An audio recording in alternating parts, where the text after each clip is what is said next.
With you-know-who in Tampa Bay, Jameis Winston is now without a home, officially a free agent.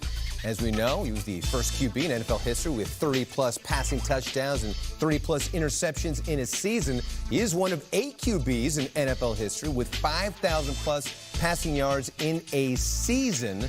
And so Winston also had 7 interceptions returned for touchdowns in 2019. So we know that the talent clearly is there. The question is, where will the next gig be? And that's why we have our Mike Garafolo here. And what is next for Jameis, Mike G?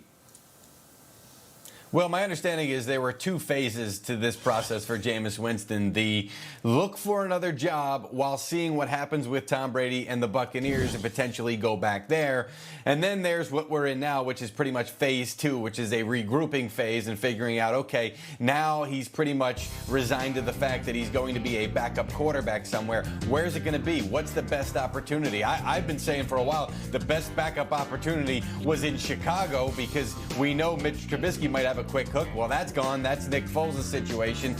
So now Jameis Winston is going to have to look for something else where he can be semi-competitive or maybe get to a place where he can see some playing time in some form or fashion to put some good tape out there and reset his career. I don't get the sense that there is anything pressing, anything imminent right now for Jameis Winston. This process could take a bit for him. And what about Cam Newton? He's also out there. We know that he's banged up. He's rehabilitating from injuries. What does his market look like?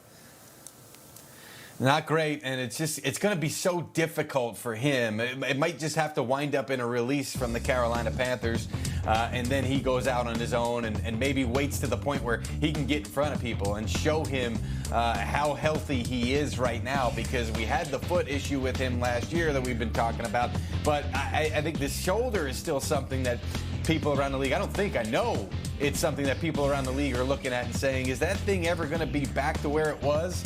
I had a coach the other day who studied some film from last year to maybe see if his team might be interested, and he said it looked like it hurt Cam Newton just to throw the football last year. And that's what a lot of people are seeing. So they're going to want their own medicals. We know where we are with the situation with the coronavirus and the lack of the ability to get out and get these guys some physicals. So just like Jameis Winston, but for another reason, I'm not sitting here waiting for news of Cam Newton's next destination. This one could take some time as well. Yeah, it could take a very long time. That's going to be a very late signing. Mike G is always breaking it down like no one can.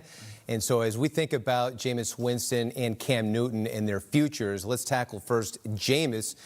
Judy, you are looking at a player who is talented, but obviously we know about the propensity to throw interceptions. We mentioned about the pick sixes.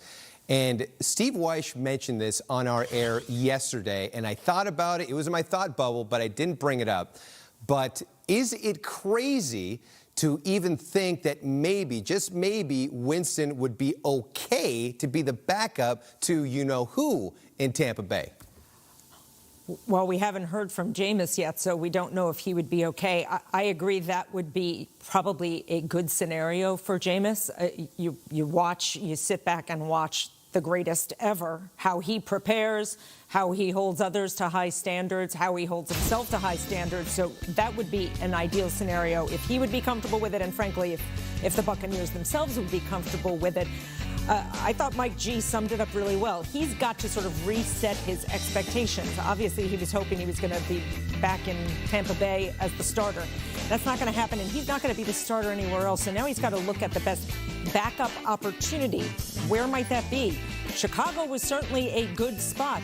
Maybe Jacksonville behind Gardner Minshew. He's got to look at a place where he would be the backup, but with a reasonably fair chance that he would get on the field, get some plays on tape, and then go back at it next year. It's a much different scenario, I'm sure, than he thought it was going to be 2 weeks ago even. And again, we were mentioning it. You mentioned it. We don't know exactly what he's thinking because we haven't heard from him. But, Kim, it seems like Jacksonville could also be a good landing spot for him there. It does on the surface. It absolutely does seem like a spot where they're going to need someone, right? So there's some money there that they're already devoting to Nick Foles, even as he departs and that sort of thing.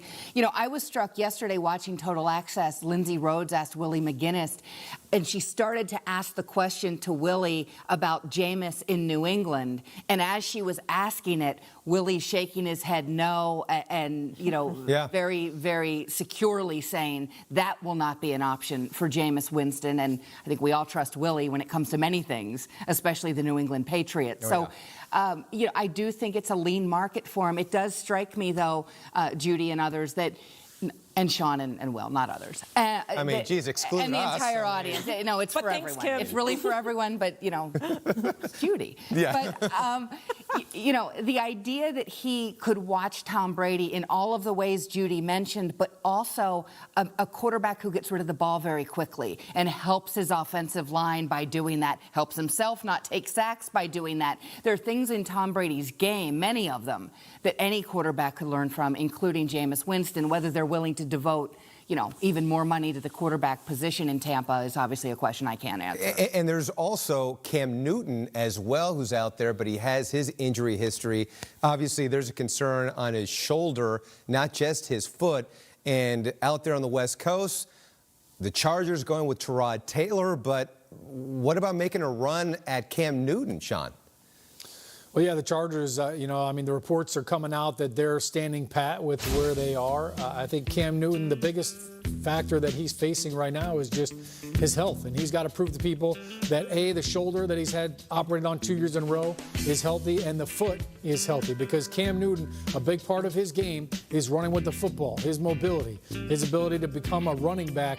That's a big factor in this. And so I think until Cam can prove that to teams, they're going to have a hard time signing him, and he's going to have a hard time finding a fit. I'll go back to the Jameis Winston conversation. And look, I know that people are trying to talk about Jameis Winston and where is he fit and where is he going. If I'm Jameis Winston, I'm telling my agents, call Bill Belichick. Let's find a way to get me there, because I can find a way to win football games. And I think the price factor is going to be huge for Jameis. Where are he and his agent putting him? What is his market value right now? That's going to determine a lot as far as where he goes and is he appealing or not. Now, I know everybody talks about Jameis Winston and his interceptions. All right, he had 30 of them last year. Yeah. You know, Will and I, you were joking about he went for the double-triple or the double-double. Double-double, yeah. I think the one thing that gets lost is how many touchdowns he threw last year. Last night, I went back and watched all 33 of his touchdowns. And I tell you, the one thing that jumps out at you is Jameis Winston is a very smart quarterback. I can't tell you how many times I watched him staring down the safeties, looking left, looking right, finding the coverage, finding out where this matchup is.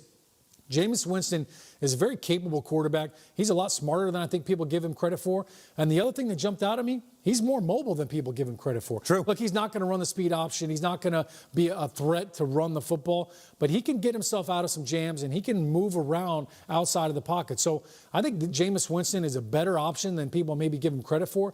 Yes, he's been reckless with the football. He's kind of like Jay Cutler in that he can wow you with an unbelievable throw and then also wow you with what the heck was he thinking. So right. That's the one thing that's out there. But Jameis, I think he can be a very good quarterback. I think that link, though, to New England is fascinating, because just imagine Josh McDaniels and Bill Belichick saying, you know what, we're scrapping our offensive philosophy. Let's do this all around Jameis Winston. So a lot of veteran quarterbacks, a glut of them out on the market, and we'll be seeing where they land in the future. In your future, more free agency frenzy presented by Nike. The Cowboys answered one of the biggest questions of the offseason, but this is Dallas, of course. So now we have new questions.